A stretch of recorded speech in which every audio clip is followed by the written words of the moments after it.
오늘 우리에게 주신 하나님의 말씀은 잠언 4장 10절에서 19절 말씀입니다. 제가 말씀을 봉독합니다. 내 아들아 들으라, 내 말을 받으라. 그리하면 내 생명의 해가 길리라. 내가 지혜로운 길을 내게 가르쳤으며 정직한 길로 너를 인도하였은즉 다닐 때에 내 걸음이 곤고하지 아니하겠고 달려갈 때에 실족하지 아니하리라. 훈계를 굳게 잡아 놓치지 말고 지키라. 이것이 내 생명이니라. 사악한 자의 길에 들어가지 말며 악인의 길로 다니지 말지어다. 그의 길을 피하고 지나가지 말며 돌이켜 떠나갈지어다. 그들은 악을 행하지 못하면 자지 못하며 사람을 넘어뜨리지 못하면 잠이 오지 아니하며 불의의 떡을 먹으며 강포의 술을 마심이니라. 의인의 길은 돋는 햇살 같아서 크게 빛나 한낮의 광명에 이르거니와 악인의 길은 어둠 같아서 그가 걸려 넘어져도 그것이 무엇인지 깨닫지 못하느니라. 아멘. 잠언의 화자는 정확히 지시합니다. 하나님을 더 알려 하는 노력을 지속하라고요. 우리는 하나님을 알려는 노력과 결단을 사실 종종 합니다. 무슨 말이냐? 수련회나 부흥회나 말씀 사경회 등 여러 명칭으로 불리지만 결국 내가 하나님만 바라보겠다라고 결단하는 그 시간 가운데 집중하는 그 시간을 보내면서 우리는 하나님을 더 알겠습니다라고 결단합니다. 그런데 그 결단은 내가 살아감에 있어서 도움이 되기보단 잊혀지기 쉬운 결단입니다. 그래서 오늘 본문이 말하는 겁니다. 13절에 말하길 이 훈계를 굳게 잡아 놓치지 말고 지키라. 이것이 너가 꼭 지켜야 돼. 내 생명이다 라고 말하는 겁니다. 왜냐하면 하나님을 따르는 삶은 눈앞에서 내비게이션처럼 어디로 가라고 순간순간 알려주지도 않고 이게 분명히 말씀이 절대적이면서 진실하고 신실한 말씀이지만 우리 인간들은 욕심이라는 색안경을 끼고 쉽사리 그 말씀이 아닌 다른 것에 시선이 빼앗겨 버린다는 겁니다.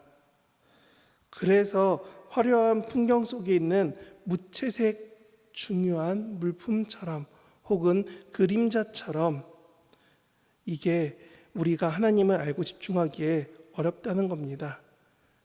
그래서 우리는 하나님의 말씀을 듣고 읽고 기도하는 것을 경건 훈련이라고 하고 세상에서 다이어트나 꾸준한 운동처럼 습관화하지 않고 순간순간만 하면 사실 변화되긴 매우 어렵습니다. 고착화된 식습관처럼 우리는 세상의 방식에 익숙하고 그 익숙한 길을 가기에 빠른 우리가 과연 하나님만 선택하려고 하는 것이 쉽겠습니까? 아니라 오늘 14절부터 19절에 보면은 이렇게 하면 안 됩니다 라는 말을 합니다. 이는 꼭 잠언을 읽고 듣는 사람들이 지금 요즘의 드라마, 영화 가는 방법처럼 이들에게도 읽혀지는 좋은 방법이라는 겁니다. 어떤 거냐면요, 열심히 이야기하다가 주인공이나 혹은 주요 배우들이 주요 사건 앞에서 이렇게 얘기하죠. 이렇게 해야지만 살 수 있어요. 그러니 꼭 지키세요 라고요. 사악한 자의 길에 들어가지 말며 악인의 길로 떠나지 말지어다. 그의 길을 피하고 지나가지 말며 돌이켜 떠날지어다. 아멘. 이 말은 꼭 어떤 구절이 떠오릅니다. 악인들의 꾀를 따르지 아니하며 죄인들의 길에 서지 아니하며 오만한 자의 자리에 앉지 아니하고 오직 여호와의 율법을 즐거워하여 그 율법을 주야로 묵상하는 자로다. 시편 1편 1절 2절에 그렇게 쓰여 있습니다. 근데 오늘 14절 15절은 이것보다 더 강력한 권고입니다. 왜냐하면 16절 17절에 쓰여 있죠. 악을 행하지 않으면 잠들 수도 없고 그 행동이 먹고 마시며 취하는 당시 그 옛날에도 그렇고 지금도 그렇고 좋지 못한 행동을 하고 있다는 겁니다. 최소 2000년, 많게 보면 3000년 전에 그 잠언의 배경이 되는 그 옛날에도 악인들은 우리 머릿속에 불량배처럼 괴롭히고 악한 행동을 하고 술에 취해서만 살아간다는 겁니다. 결국 잠언은 말합니다. 악인은 다리 뻗고 자지 못하는 악한 삶이 될 거라는 반증이 19절입니다. 그가 걸려 넘어져도 무엇인지 깨닫지 못하고 짜증만 낼 뿐이다 라고요. 그런데 이는 12절 본문과 상반되는 구절입니다. 12절이 이렇게 쓰여 있지요. 내 걸음이 공고하지 아니하겠고 달려갈 때에 실족하지 아니하리라. 너가 넘어지지 않을 거다라고 말합니다. 19절은 넘어졌는데 뭔지 모르고 12절은 넘어지지 않을 거다라고 말합니다. 그래서 이에 대한 구절을 찾아보니 시편 37편 23, 24절에 이렇게 쓰여 있더군요.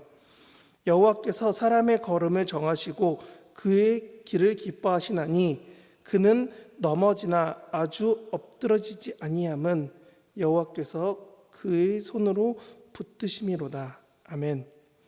하나님이 혹시 넘어질지라도 엎드려져 있게 두지 않는다는 겁니다. 왜냐하면 하나님의 사랑을 믿고 살아가는 우리가 그렇게 있기를 하나님이 원치 않으시기 때문입니다. 하지만 우리는 초식동물처럼, 미어캣이라는 동물처럼 혹시나 살짝이나 넘어질 기미만 보여도 우리는 하나님을 원망하며 하나님께 탓하고 싶어져 합니다. 하지만 오늘 18절을 씀으로써 화자는 말하고 싶은 겁니다. 하나님이 세상의 왕 중의 왕이요 신 중의 신이시라는 겁니다. 그래서 다니엘 12장 3절에 이렇게 말하죠. 지혜 있는 자, 오늘 본문과 같은 길을 살아온 지혜 있는 자는 궁창의 빛, 하늘의 별들과 같이 빛날 것이요 많은 사람을 옳은 대로 돌아오게 한 지혜 있는 사람은 하늘의 별과 같이 영원토록 빛나고 높임을 받을 것이다. 하나님이 오늘 우리를 이 자리로 부르셨습니다. 우리로 하나님 알기를 결정하며 하나님의 사람으로 살아가라 하신 가장 큰 이유, 하나님의 사랑받는 자녀이자 예수님의 발자취를 따르는 제자로서, 예배자로서, 세상과 구별된 성도로서 오늘 하루 우리 주변에 그리스도인의 빛과 소금의 삶을 살아가라고 권하십니다.